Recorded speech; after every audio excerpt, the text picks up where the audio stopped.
Phillip Drahos, and I'm doing my speech over shopping locally. According to CNBC, 60% of small businesses closed permanently in the U.S. due to the coronavirus. 60%. The cause of most of these closures is due to people shopping at big name stores rather than small locally owned stores. Coming from someone who lives in the small town of Belle Plaine, Iowa, I've seen my fair share of small businesses come and go. For example, one of the oldest stores on our main street is a shoe sales and repair store owned by my grandpa. I've worked there since I was 13 and have seen how business can be there. I usually try to go down there on Thursdays every week because it's our longest day. But for the months of January and February, I would sometimes go down at 2 and leave at 7 without a single customer entering the store. I believe this is because people are going to bigger name stores for their shoes, such as Target or Walmart, instead of getting their shoes here. Today, I will be talking about the benefits of shopping locally. These benefits will include keeping the money in the community, flexibility, and relationships. Let's get started. First, keeping the money in the community. When you shop at a big name company, such as Amazon, you are giving the business your money and are never seeing that money again. In comparison, if you purchase something locally, that money is going to go towards something in that town you are buying it from. This could range from all sorts of things, such as improving their store, repairing their house, or even shopping locally themselves. Along with keeping the money in the community, it is helping the business stay open. When you go down Main Street of some towns, you may notice buildings that are abandoned or big empty holes beside two businesses. When you shop locally, you are giving the owner the money to continue working and keep the store from looking abandoned. We're going to move on from keeping the money in the community onto the flexibility of the business.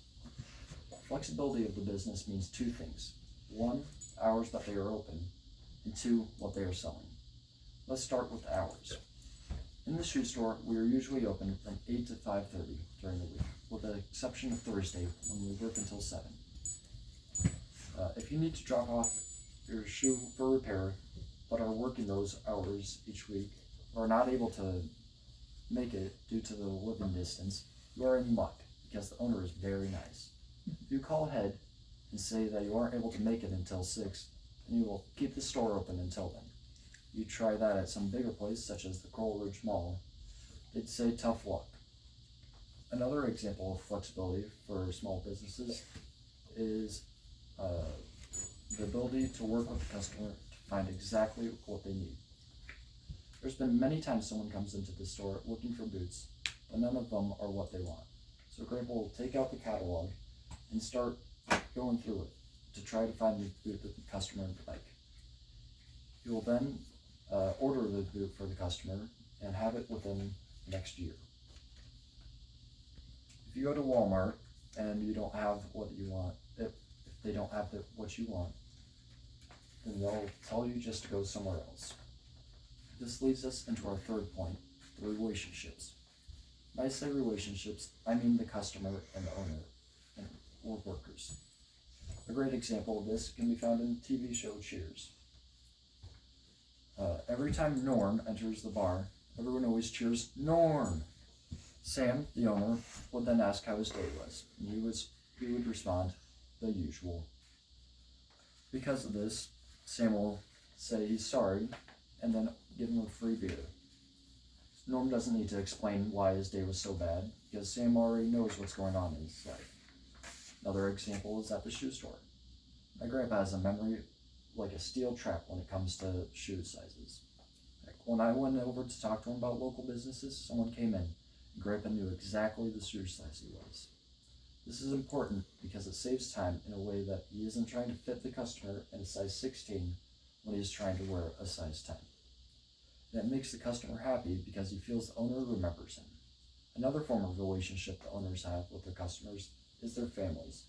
My grandpa has been working at the shoe store for almost 50 years, and in those 50 years, he has fit and fixed shoes for 5 generations, some families. 5 generations. Because of this, he has helped them for 5 generations. That entire family knows of him in his store. When looking at big name stores such as Target, you may know someone that works there, but you aren't going to have the same connection with them because they might not have that job anymore, or because they see so many people that you just get grouped into familiar faces.